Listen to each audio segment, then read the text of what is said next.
To automatically turn on the not disturb mode at schedule time on Samsung Galaxy S24 Ultra, swipe down the top of the screen and then tap setting icon. Scroll down the screen to find notification. Tap notification.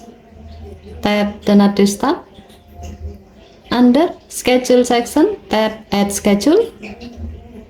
Type the name for the schedule. As the example, we will name it library time.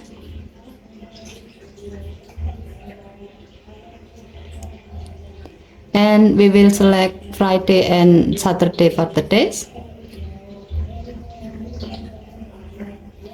Next, tap set time.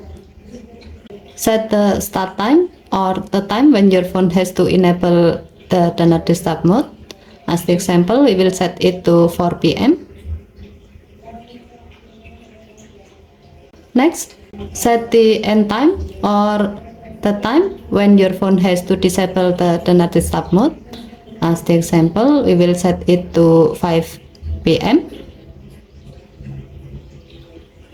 Tap done button to save the time and then tap save button to save the schedule.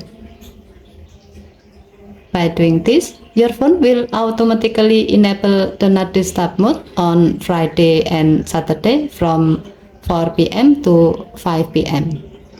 Okay, thank you for watching. Please help to like and subscribe. Have a nice day.